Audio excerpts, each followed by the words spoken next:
Energi ilahiyah meningkatkan kualitas hidup.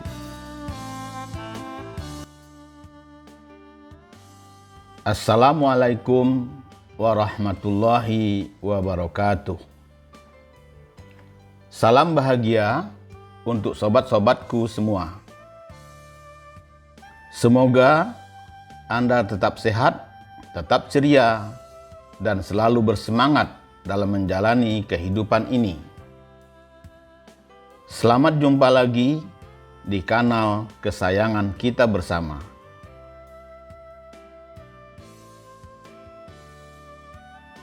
Cipta Usaha Kreatif.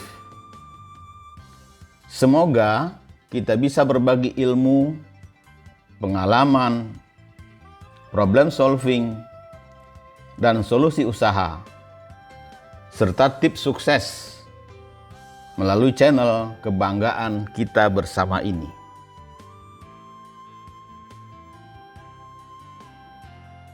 Sobat-sobatku yang dikasih sayangi Allah.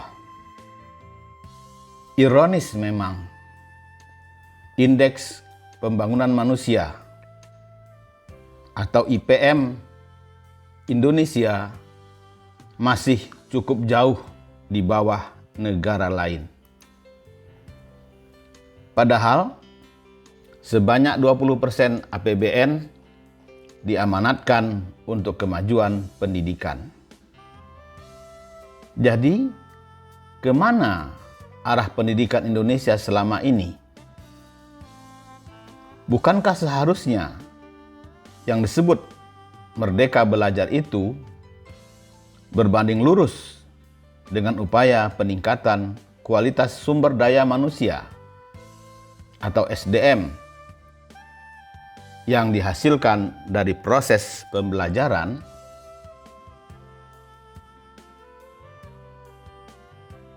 Namun, realitanya, laporan IPM yang dirilis setiap tahunnya secara global oleh United Nations Development Program atau UNDP menyebutkan untuk tahun 2020, Indonesia menduduki peringkat ke-107 dari 189 negara yang dianalisis oleh UNDP.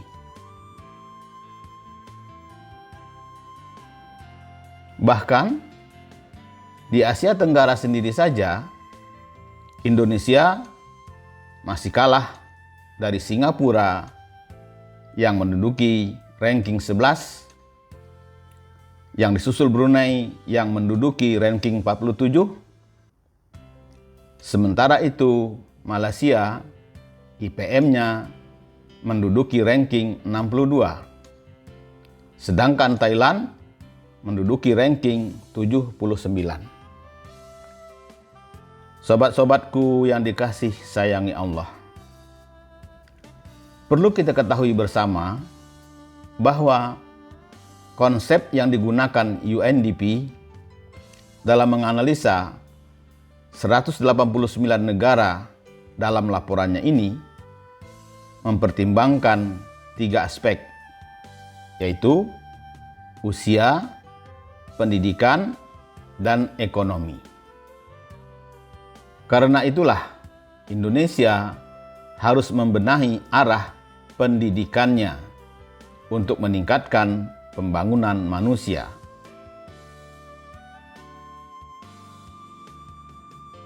Maka harus kita sadari bersama, pembangunan manusia merupakan keharusan.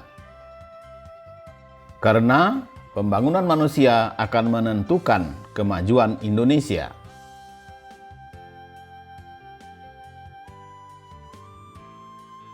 Pembangunan manusia adalah sumber daya utama di era milenial ini. Maka, investasi di bidang kesehatan, pendidikan, dan kesejahteraan masyarakat haruslah menjadi prioritas utama bagi pemerintah. Indonesia tidak cukup dibangun dengan pertumbuhan ekonomi semata, tanpa menghadirkan kesejahteraan dan pemerataan.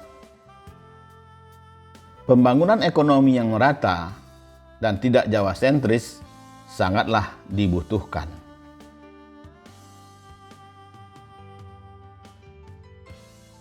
Pasalnya, belakangan ini kemiskinan justru semakin bertambah. Indonesia adalah negara terburuk di Asia Tenggara dalam mengatasi kemiskinan.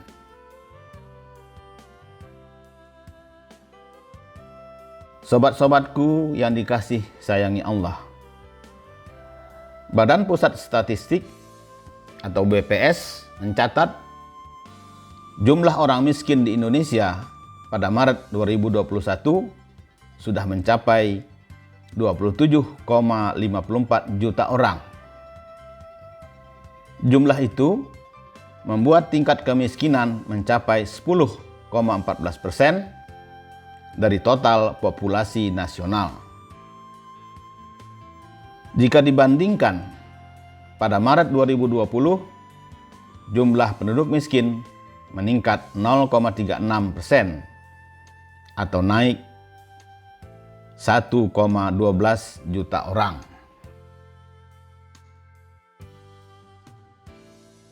Karuan saja, jurang kesenjangan sosial pun makin melebar.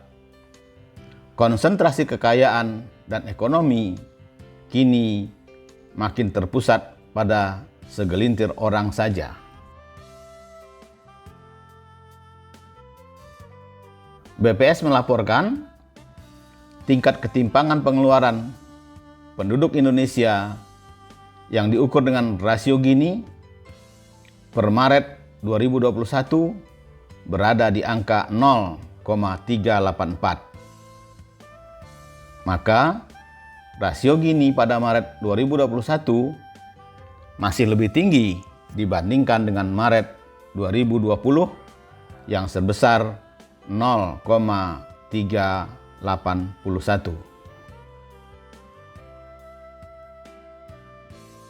Dengan demikian, peningkatan kualitas manusia bertujuan untuk memecah masalah-masalah utama dalam pelayanan dasar, terutama tidak meratanya akses masyarakat terhadap pelayanan pendidikan. Di samping itu, fasilitas pendidikan pun belum memadai, baik dari aspek infrastruktur, rasio antara tenaga pendidikan dengan jumlah penduduk, serta jumlah peserta didik. Seiring dengan itu, juga diperlukan program yang memberikan jaring pengaman sosial untuk masyarakat miskin agar tetap produktif dan hidup sejahtera.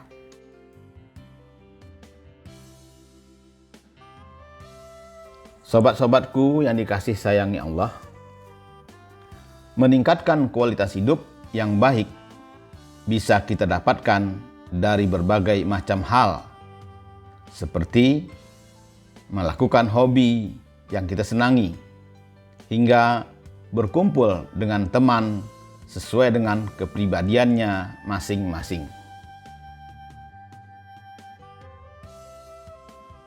Semoga uraian kami dalam kuliah Cipta Usaha Kreatif ini bisa memberi inspirasi dan mendorong semangat Anda untuk meningkatkan kualitas hidup.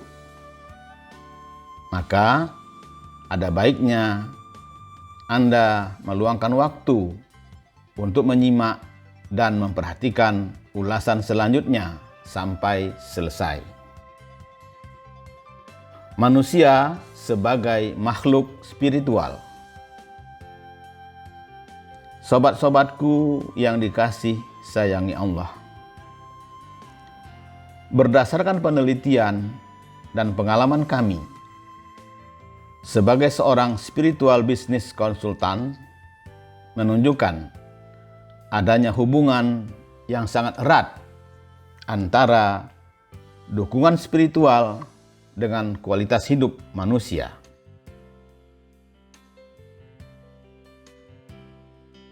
Karena itulah, masyarakat harus memperhatikan kebutuhan spiritual mereka untuk meningkatkan kualitas hidup.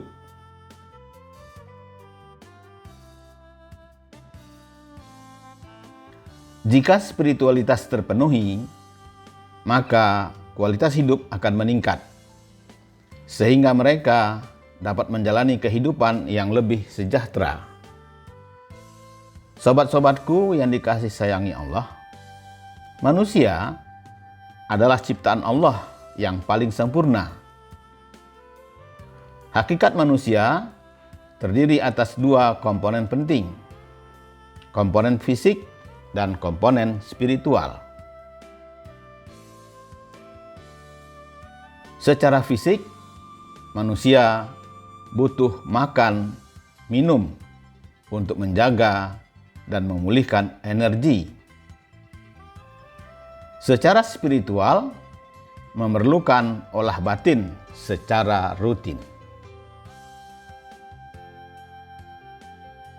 Sobat-sobatku yang dikasih sayangi Allah, Allah sudah membekali hambanya berupa kekuatan yang ada dalam dirinya, atau yang lebih dikenal dengan sebutan inner power atau tenaga dalam.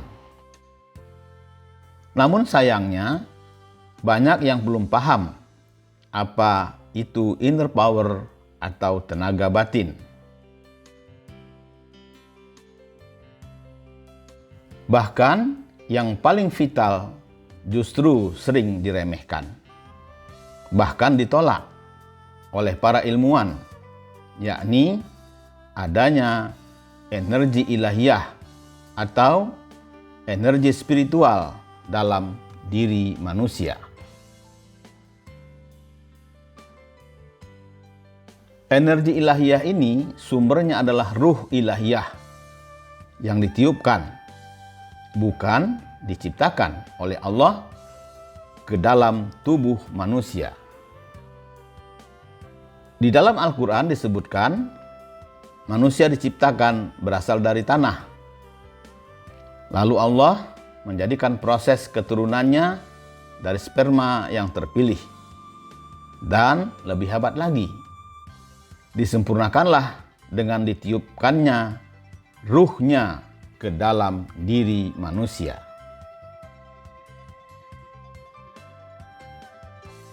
Dia yang membuat segala sesuatu yang Dia ciptakan sebaik-baiknya, dan yang memulai penciptaan manusia dari tanah. Kemudian Dia menjadikan keturunannya dari saripati air yang hina atau air mani. Kemudian Dia menyempurnakan dan meniupkan ke dalam tubuhnya ruhnya, dan Dia menjadikan bagi kamu pendengaran, penglihatan, dan hati. Tetapi kamu sedikit sekali bersyukur. Quran Surat Al-Sajadah ayat 7-9.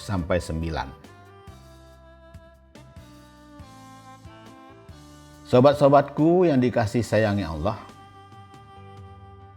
kutipan ayat Al-Quran ini sangatlah penting untuk memahami manusia bahwa dalam dirinya tidak saja terdapat jiwa nabati atau vegetative soul, jiwa hewani atau animal soul, dan jiwa insani atau human soul. Namun, yang paling tinggi adalah dalam diri manusia terdapat jiwa Rabbani atau ruh ilahiyah, disebut juga Nuril Hayat.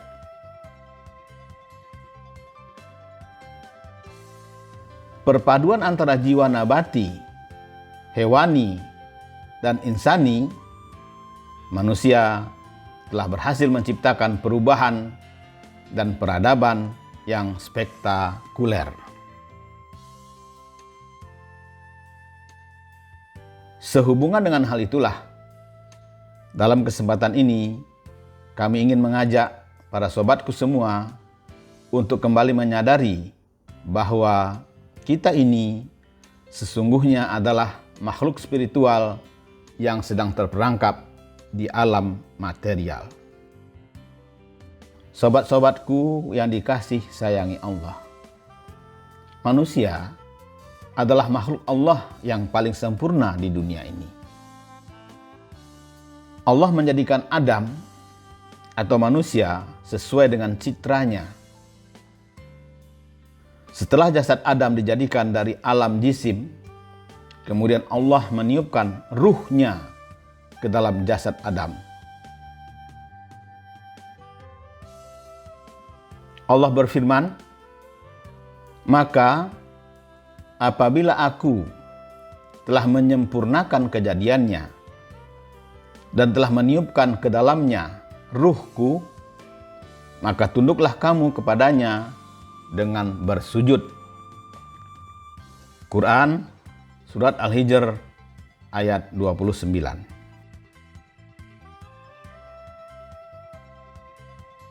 Jadi, jasad manusia hanyalah alat, perkakas, atau kendaraan bagi rohani dalam melakukan aktivitasnya. Manusia pada hakikatnya bukanlah jasad lahir yang diciptakan dari unsur-unsur materi, akan tetapi rohani yang berada dalam dirinya yang selalu mempergunakan tugasnya. Integrasi nilai-nilai spiritual dalam proses pendidikan. Sobat-sobatku yang dikasih sayangi Allah, dalam Al-Quran, kata An-Nas dan Al-Insan, keduanya diterjemahkan menjadi manusia, yang semuanya memiliki kehebatan namun juga kelemahan.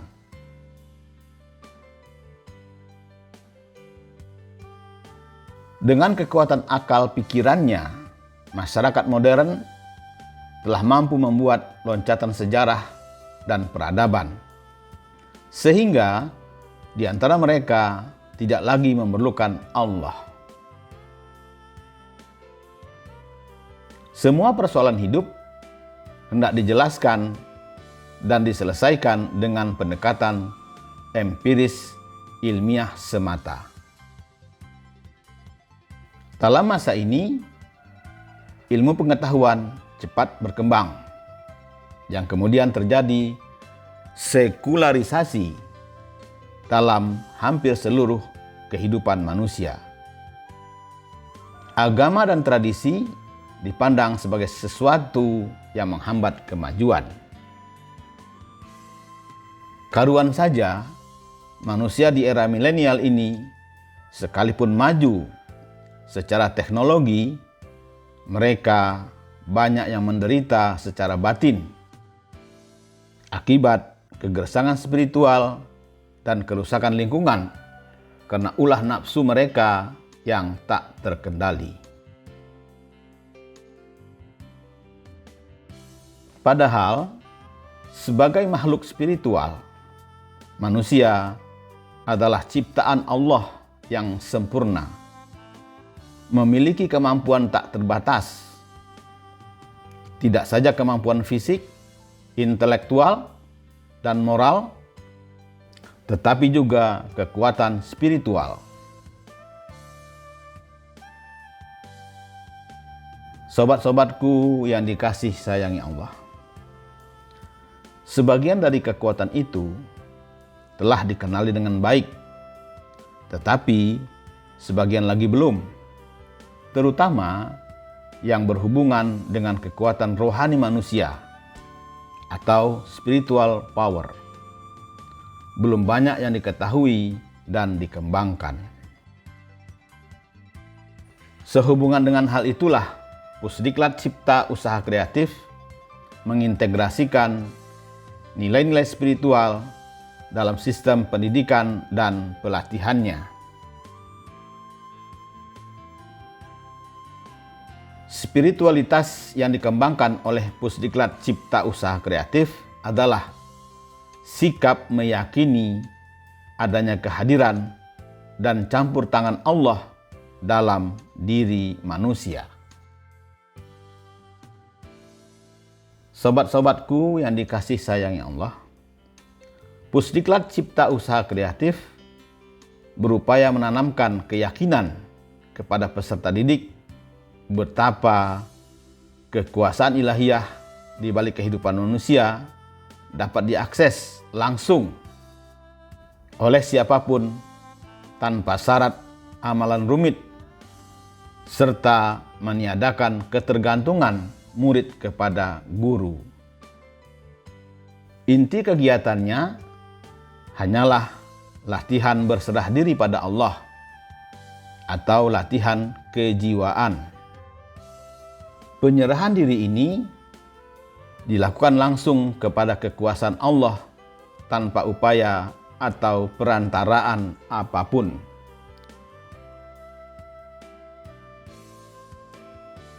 Para peserta didik dibimbing untuk melatih jiwanya dalam keadaan berserah diri secara ikhlas hingga merasakan suatu energi ilahiyah yang mengalir.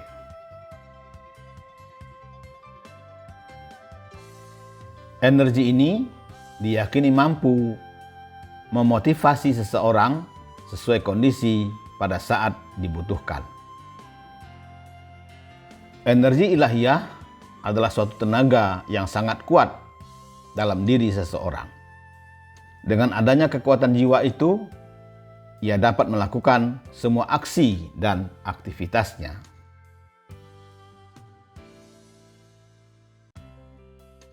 Dengan energi ilahiyah atau energi spiritual ini, seseorang dapat bergerak untuk memenuhi kebutuhan hidupnya, termasuk untuk melakukan perubahan sosial, ekonomi, politik, dan budaya.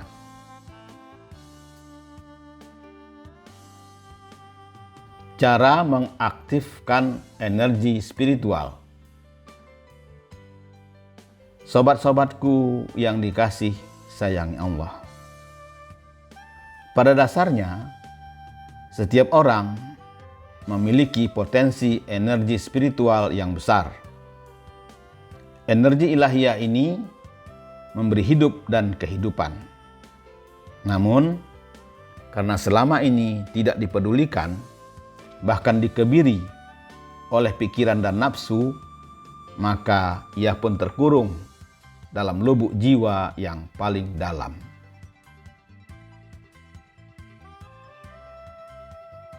Untuk membangkitkan, menerima, dan menggunakan energi ilahiyah ini kembali, diperlukan suatu proses latihan kejiwaan atau riyadatun nafs.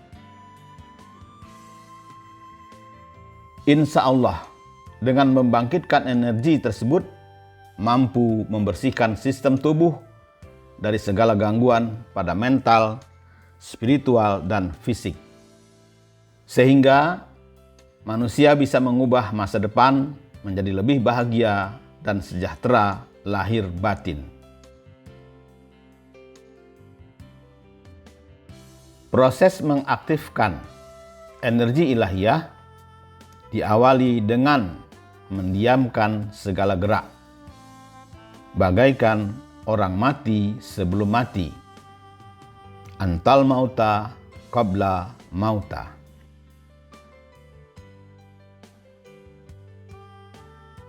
Selanjutnya, dalam diam, kemudian bergerak ke dalam diri. Dari sinilah bermula perjalanan spiritual seorang hamba untuk menemukan rahasia Allah, rahasia hidup dan mati. Sehingga kita tahu membedakannya supaya selamat di dunia dan akhirat.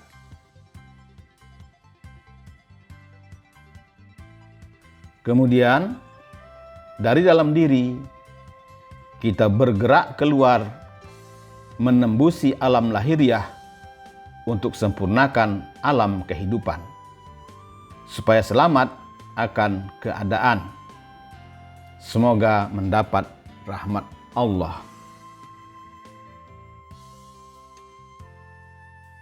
Gerak yang berlaku pada manusia ketika di dalam pengamalannya menyelam ke dalam diri dan menjelajah ke alam semesta, hakikatnya itu adalah gerak kudratullah.